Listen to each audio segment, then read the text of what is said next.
মুহতারাম হাজরিন, তাহলে আল্লাহ পাকের কাছে দামি হতে গেলে টাকা পয়সা, গাড়ি বাড়ি, ধন দৌলত, ব্যাংক ব্যালেন্স এগুলো কিচ্ছু দরকার নাই।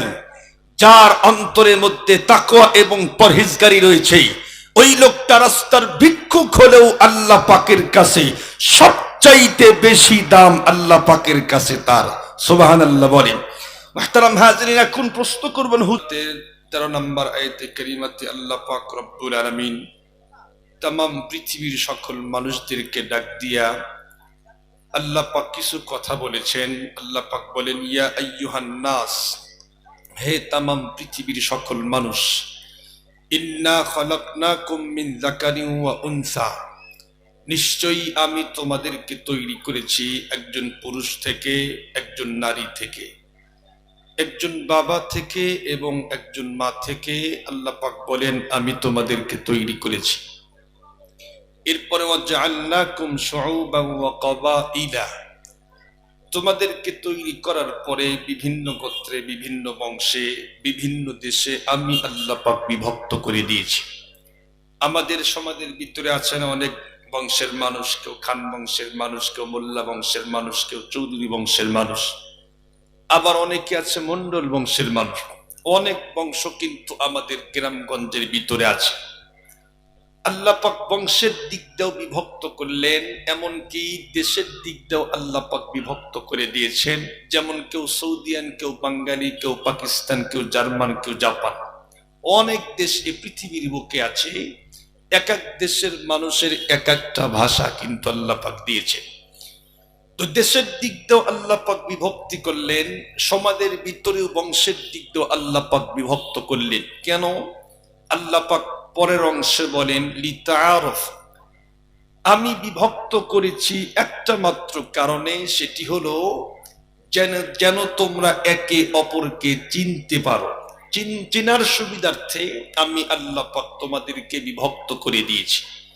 যেমন আপনি খান বংশের মানুষ, আমি মোল্লা বংশের মানুষ, এতটুকুনি শেষ, এর চেয়ে বেশি কিন্তু না। চেনার সুবিধার্থে আল্লাহ পাক বিভক্ত করে দিয়েছেন।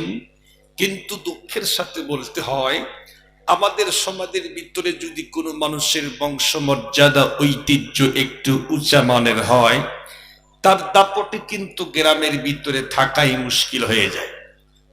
উনি বলতে থাকে, মিয়া তুমি আমারে চেনো, আমার বংশমর্যাদা ঐতিহ্য কিন্তু অনেক উঁচা মানের, সুতরাং আমার সঙ্গে কথা বলতে একটু হুশ করে বলবা।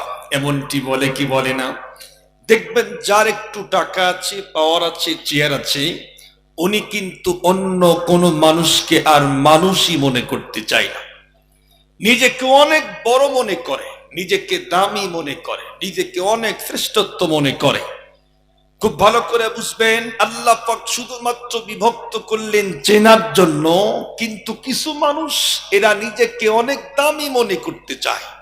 খুব ভালো করে বুঝবেন। এরপরে আল্লাহ পাক বলেন, বংশমর্যাদা, ঐতিহ্য, টাকা আর পয়সা দিয়া আল্লাহ পাকের কাছে দামি হওয়া যায় না। এই আয়াতে কারিমার ভিতরে আল্লাহ পাক সাম্যের এক মহামাপকাঠি বয়ান করে দিয়েছে। আল্লাহ পাক বলেন, যদি কোনো মানুষ দামি হতে চায়, আল্লাহ পাকের কাছে মর্যাদাবান হতে চায়, আল্লাহ পাকের কাছে শ্রেষ্ঠত্ব পেতে চায়, তার বাড়ি গাড়ি, টাকা পয়সা, ধন সম্পদ, ব্যাংক ব্যালেন্স এগুলো দিয়া আল্লাহ পাকের কাছে দামি হওয়া কখনোই কোশ্চিন কালেও সম্ভব না। তবে যদি কোনো মানুষ আল্লাহ পাকের কাছে দামি হতেই চায়, শ্রেষ্ঠত্ব পেতে চায়, আল্লাহ পাক আয়াতে কারিমার শেষ ভাগে বলেছেন, ইন্না আকরামাকুম ইনদাল্লাহি আতকাকুম, তোমাদের ভিতরে সর্বাধিক প্রিয় ওই ব্যক্তি আমি আল্লাহ পাকের কাছে, যেই ব্যক্তির অন্তরের ভিতরে তাকওয়া এবং পরহেজগারি রয়েছে। সুবহানাল্লাহ বলেন, সুবহানাল্লাহ। যার অন্তরের ভিতরে তাকওয়া এবং পরহেজগারি থাকবে, এই লোকটার দাম আল্লাহর কাছে সবচাইতে বেশি। খুব ভালো করে বুঝবেন, এই লোকটা যদি রাস্তার ভিক্ষুক হয়, এতটাই হতদরিদ্র মানুষ, দেহের ভিতরে উন্নত মানের কোনো পোশাক নাই, এমনকি রাত্রে শুইতে গেলে মাথার নিচে বালিশ দিলে কেমন মজা লাগে এটাও সে কখনোই জানেই না, এতটাই হতদরিদ্র মানুষ। কিন্তু তার অন্তরের ভিতরে যদি তাকওয়া আর পরহেজগারি থাকে, আল্লাহ পাক বলেন রাস্তার ভিক্ষুক হলে কি হবে? রাস্তার ভিক্ষুক হলে কি হবে? এই ভিক্ষুকের দাম আমি আল্লাহ পাকের কাছে সবচাইতে বেশি। সুবহানাল্লাহ বলেন। পক্ষান্তরে যার মধ্যে ঈমান নাই, সে যদি তামাম পৃথিবীর বুকে রাজত্ব করে, তামাম পৃথিবীর বুকে, তামাম পৃথিবীতেই সে যদি তামাম পৃথিবীর মালিক হয়, এমনকি জাতিসংঘের মহাসচিব হয়, কিন্তু তার মধ্যে যদি ঈমান না থাকে, এই লোকটার দাম আল্লাহ পাকের কাছে কুকুর শুকুরের চেয়েও আরো নিকৃষ্ট এবং খারাপ। যার মধ্যে ঈমান নাই, যদি সে বারাক ওবামাও হয়, এ পৃথিবীর বুকে সুপার পাওয়ার রাষ্ট্রের প্রধানমন্ত্রী হয়, যদি ঈমান না থাকে, আল্লাহ পাকের কাছে কুকুরের চেয়েও তার দাম নিকৃষ্ট এবং খারাপ। মুহতারাম হাজরিন, তাহলে আল্লাহ পাকের কাছে দামি হতে গেলে টাকা পয়সা, গাড়ি বাড়ি, ধন দৌলত, ব্যাংক ব্যালেন্স এগুলো কিচ্ছু দরকার নাই। যার অন্তরের মধ্যে তাকওয়া এবং পরহেজগারি রয়েছে, ওই লোকটা রাস্তার ভিক্ষুক হলেও আল্লাহ পাকের কাছে সবচাইতে বেশি দাম আল্লাহ পাকের কাছে তার। সুবহানাল্লাহ বলেন। মুহতারাম হাজরিন, এখন প্রশ্ন করবেন, হুজুর তাকওয়া অর্জন করলেই যদি এত দামি হওয়া যায়, এই তাকওয়া কাকে বলে? পরহেজগারি কাকে বলে? খুব ভালো করে বুঝবেন। আল্লাহ রাসূল বলেছেন, আল হালালু বায়্যিনুন ওয়াল হারামু বায়্যিনুন ওয়া বাইনাহুমা মুশতাবিহাত। হালাল ও সুস্পষ্ট একটা জিনিস, হারামও সুস্পষ্ট একটা জিনিস। আপনারা বলুন তো দেখি, সুদ ঘুষ হালাল নাকি হারাম? হারাম, এটা সকলেই জানে, নামাজ পড়লেও জানে, না পড়লেও জানে। ইসলাম মানুক আর না মানুক, সুদ ঘুষ এটা হারাম, তামাম পৃথিবীর সব মানুষই জানে। আপনারা বলেন তো দেখি, ব্যবসা আল্লাহ পাক হালাল করেছে কিনা? ওয়া আহাল্লাল্লাহুল বাই, আল্লাহ পাক বলেন ব্যবসা হালাল। ব্যবসা যে হালাল এটাও সকলেই জানে। এক কথায় হারাম যেটা, এটাও সুস্পষ্ট, হালাল যেটা, এটাও সুস্পষ্ট। কিন্তু এই দুইটার মাঝখানে এমন কিছু বস্তু আছে যেগুলো মানুষদেরকে সন্দেহের মধ্যে ফেলে দেয়, যেগুলো মানুষদেরকে সন্দেহের মধ্যে ফেলে দেয়। ফর এক্সাম্পল হিসেবে বলি, অনেক সময় এমন আসে যে এই টাকাগুলো আমার জন্য হালাল নাকি হারাম আমার তো বুঝে আসতেছে না। এই চাকরি করা আমার জন্য হালাল নাকি হারাম এটাও আমার বুঝে আসতেছে না।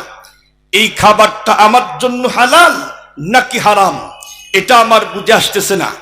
সন্দেহের সম্মুখীন যেই কাজের মধ্যে হবে, যদি কোনো একজন মুসলমান সন্দেহযুক্ত বস্তুকেও এড়িয়ে চলে, অ্যাভয়েড করে চলে, এই লোকটা হলো মুত্তাকি আর পরহেজগার আল্লাহওয়ালা। সুবহানাল্লাহ বলেন, সুবহানাল্লাহ। যেই কাজটা করতে গেলেই সন্দেহ হবে এটা কি হালাল নাকি হারাম, এই কাজটা আমি করতেই যাব না, তাহলে হবে মুত্তাকি আর পরহেজগারের আলামত। একটা মিসাল দিলে খুব ভালো বুঝবেন। আল্লাহ পাক তামাম পৃথিবীর বুকে সবগুলি মুমিন মুসলমানদেরকে বলেছেন, মুমিন মুসলমান নারী এবং পুরুষদেরকে বলেছেন, তোমাদের চক্ষু সংযত করো, ইজ্জত এমনিতেই সংরক্ষিত হয়ে যাবে। আল্লাহ পাক বলেন, কুল্লিল মুমিনিন ইয়াগুদ্দু মিন আবসারিহিম ওয়া ইয়াহফাযু ফুরুজাহুম وقل للمؤمنات يغضضن من أبصارهن ويحفظن فروجهن। আল্লাহ পাক বলেন, তোমাদের চক্ষু সংযত করো, ইজ্জত এমনিতেই ভালো হয়ে যাবে। চোখের কথা আল্লাহ পাক কেন বললেন? আমার যেটা মনে হয়, চোখ দিয়েই সবচাইতে বড় বড় গুনাহ হয়। যেমন আপনি সুন্দরী একটা মহিলাকে দেখলেন, দেখার পরে কি দেখলাম, আবার দেখতে মনে চায়, আবার দেখলেন আবার দেখতে মনে চায়। যতবার দেখবেন ততবার কিন্তু আকৃষ্ট হবেন। আকৃষ্ট হতে হতে এক সময় কিন্তু ইপটিজিং থেকে ধর্ষণ হতে পারে কি পারে না? অবশ্যই পারে। যদি আপনি প্রথমেই না দেখতেন তাহলে কখনোই কশ্চিনকালে ইপটিজিং পর্যন্ত যাইতই না। এজন্য আল্লাহ পাক বললেন, তোমাদের চক্ষু সংযত করো, ইজ্জত এমনিতেই সংরক্ষিত হয়ে যাবে। মহিলাদের জন্য যেমন বেগানা পুরুষকে দেখা হারাম নাজায়েজ, ঠিক তদ্রূপ পুরুষদের জন্য বেগানা মহিলাকে দেখা তেমন নাজায়েজ, হারাম হারাম হারাম। আল্লাহ পাক তো বলেই দিলেন যে বেগানা মহিলাকে দেখা জায়েজ নাই, হারাম। তবে যদি কোনো একজন বেগানা মহিলা বোরকা পরে দাঁড়িয়ে আছে, তার আপ টু বটম পুরা বডি, তার হাত পায়ে মোজা, মুখটা আবৃত করে আছে, একদম খাস পর্দা করে সে দাঁড়িয়ে আছে, এই বোরকা পরিহিতা মহিলার দিকে তাকানো কিন্তু ইসলাম না জায়েজ করেনি। তাকাইলে তাকাইতে পারে, সে তাকাইলে গুনাহ হবে না। কিন্তু যদি কোনো একজন মুসলমান চিন্তা করে বোরকা পরিহিতা মহিলার দিকেও তাকাবো না, কেন? মহিলাটা কি পরিমাণে লম্বা, কি পরিমাণে খাটো, তার বোরকার কালার কোন রঙের ছিল, এই সবগুলি আমার অন্তরে ওয়াসওয়াসা ঢুকাইতে পারে। এই ভয়েও যদি কোনো একজন মুসলমান বোরকা পরিহিতা মহিলার দিকেও না তাকায়, এই লোকটা হলো মুত্তাকি আর পরহেজগার আল্লাহওয়ালা। সুবহানাল্লাহ, সুবহানাল্লাহ বলেন। মুহতারাম হাজিরিন, টাইম খুব সংক্ষিপ্ত, আরো একটু ক্লিয়ার করলে ভালো বুঝবেন। একদিন ইবনে কাবকে রাদিয়াল্লাহু তাআলা আনহুকে হযরত ওমর ফারুক জিজ্ঞেস করলেন, ভাই মুত্তাকি কাকে বলে, পরহেজগার কাকে বলে, একটু বলবেন কি? হযরত ইবনে কাব রাদিয়াল্লাহু তাআলা আনহু উনি প্রশ্নের উত্তর না দিয়ে উল্টো আরো প্রশ্ন ছুড়ে মারলেন, ভাই ওমর, আপনি কি কখনো কাঁটাযুক্ত রাস্তায় চলেছেন? হযরত ওমর ফারুক বললেন, হ্যাঁ অবশ্যই চলেছি। ইবনে কাব বললেন, কেমনে চলছেন একটু আমারে বলেন তো।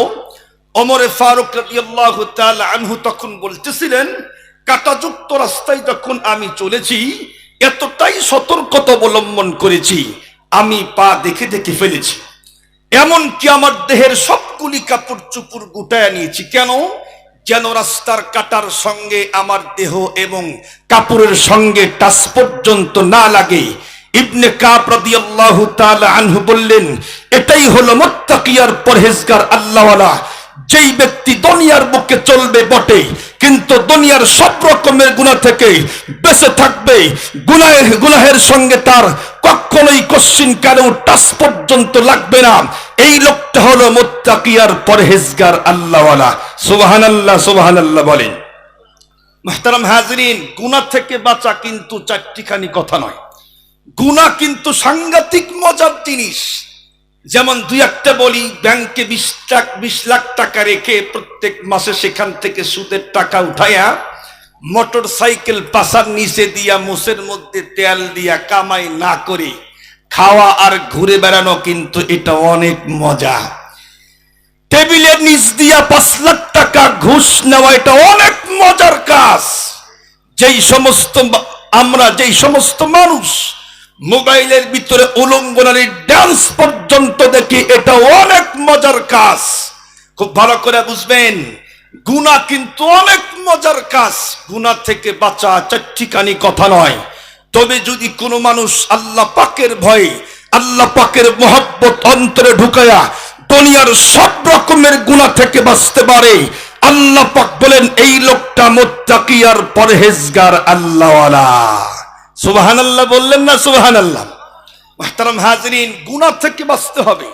এখন আরেকটা প্রশ্ন, হুজুর গুনাহ থেকে বাঁচা তো চারটিখানি কথা নয়, এখন আপনার কথাই না হয় সব রকমের গুনাহ বাদ দিলাম, আমাদের লাভটা কি হবে? আল্লাহ পাক বলেন, যারা গুনাহ ছেড়ে দিল তারা আমি আল্লাহ পাকের দোস্ত হয়ে গেল। সুবহানাল্লাহ। আল্লাহ পাক বলেন, ইন আউলিয়াউহু ইল্লাল মুত্তাকুন। আল্লাহ পাক বলেন, যারা মুত্তাকি আর পরহেজগার তারা হলো স্বয়ং আমি আল্লাহ পাকের দোস্ত। সুবহানাল্লাহ, সুবহানাল্লাহ। এরপর আল্লাহ পাক আরেকটা আয়াতের মধ্যে বলেন, আলা ইন্না আউলিয়া আল্লাহ লা খাউফুন আলাইহিম ওয়ালা হুম ইয়াহজানুন। জেনে রাখো, যারা আমি আল্লাহ পাকের দোস্ত হয়, বন্ধু হয়, তাদের কোনো টেনশন নাই, তাদের কোনো পেরেশানি, দুঃখ, কষ্ট কিচ্ছু নাই। সুবহানাল্লাহ বলেন। মুহতারাম হাজিরিন, এই মুত্তাকি আর পরহেজগার হওয়ার জন্য আল্লাহ পাক বিভিন্ন আয়াতে কারিমার ভিতরে বান্দাকে তাকিদ দিয়ে বলেছেন। কোন আয়াতের মধ্যে একবার বলেছেন তোমরা মুত্তাকি হও, কোন আয়াতের মধ্যে 2 বার বলেছেন তোমরা মুত্তাকি হও, কোন আয়াতের মধ্যে একটা আয়াতের মধ্যেই আল্লাহ পাক 3 বার বলেছেন তোমরা মুত্তাকি হও। এতবার তাকিদ দিলেন কেন? আমার যেটা মনে হয় সেটা হলো, দিন যত করতেছে, দিন যত অতিবাহিত হচ্ছে মুসলমানদের সংখ্যা কিন্তু আস্তে আস্তে বাড়তেছে। আমরা মাঝে মধ্যেই দেখি হিন্দু থেকে খ্রিস্টান থেকে মুসলিম, খ্রিস্টান থেকে মুসলিম, বৌদ্ধ থেকে মুসলিম, গোটা এক পরিবার মুসলমান হয়ে গেছে। মুসলমানদের সংখ্যা দিন দিন বাড়তেছে, কিন্তু মুত্তাকি আর পরহেজগারির সংখ্যা কিন্তু দিন দিন কমে যাচ্ছে। পৃথিবীর বুকে মুসলমানদের সংখ্যা কিন্তু কম না। এখন বর্তমান রিপোর্ট হলো পৃথিবীর বুকে 250 কোটি মুসলমান বসবাস করে। এত মুসলমান পৃথিবীতে থাকার পরেও ইহুদি খ্রিস্টান নাস্তিক বেঈমানরা মুসলমানকে দেখে আর ভয় করতে চায় না। কেন? মুসলমানদের সংখ্যা অনেক বেশি, কিন্তু মুসলমানদের অন্তরে তাকওয়া আর পরহেজগারি নাই। মুহতারাম হাজরিন, আল্লাহর নামের শপথ করে বলতে পারি, যদি সাহাবায়ে কেরামের মতো ঈমান আর তাকওয়া আর পরহেজগারি আজকেও মুসলমান ধারণ করতে পারে, আল্লাহর নামের শপথ করে বলতে পারি, এক আমেরিকা নয়, এক ইসরায়েল নয়, লক্ষ আমেরিকা, লক্ষ ইসরায়েল মুসলমানদের সামনে মাথা নত করতে বাধ্য হয়ে যাবে। কিন্তু আজকে যত দিন করতেছে ততই মুসলমানদের অন্তর থেকে তাকওয়া আর পরহেজগারি বিদায় নিচ্ছে। মুহতারাম হাজিরিন, খুব ভালো করে বুঝবেন, যারা তাকওয়া আর পরহেজগারি গ্রহণ করবে, এক কথায় যারা মুত্তাকি আর পরহেজগার হবে, দুনিয়াতে আল্লাহ পাক তাদের অনেকগুলি মর্যাদা দিবেন। সুবহানাল্লাহ বলেন, সুবহানাল্লাহ। মুসলমান ভাইরা আমার কথাগুলি ভালো করে বুঝবেন। আল্লাহ পাক রব্বুল আলামিন কোন আয়াতের ভিতরে একবার বললেন তোমরা মুত্তাকি হও, কোন আয়াতের ভিতরে 2 বার বললেন তোমরা মুত্তাকি হও, কোন আয়াতে কারিমার ভিতরে 3 বার বললেন তোমরা মুত্তাকি আর পরহেজগার হও। সবগুলি আয়াতে কারিমার তরজমা করার মতো সময় আমার হাতের ভিতরে নাই। মুসলমান ভাইরা আমার এতবার আল্লাহ পাক তাকিদ দিলেন কেন? কারণ হলো আল্লাহ পাক জানেন যেই সমস্ত মানুষ মুত্তাকি আর পরহেজগার হবে, দুনিয়াতেও অনেকগুলি মর্যাদা বাড়ায় দিব, আখিরাতেও মরতে দেরি হবে, জান্নাতুল ফেরদাউসের মেহমান বানাইতে 1 সেকেন্ড দেরিও করব না। দুনিয়ার বুকে যেই সমস্ত মর্যাদা আল্লাহ পাক আমাদেরকে দিয়া দিবেন, এর ভিতরে মাত্র সময় থাকলে 2-3টা বলতে পারি। ও মুসলমান, 1 নম্বর মর্যাদা আল্লাহ পাক বলেন, ওয়া মাইয়াত্তাকিল্লাহা ইউকাফির আনহু সাইয়্যাতিহি। যেই সমস্ত মানুষ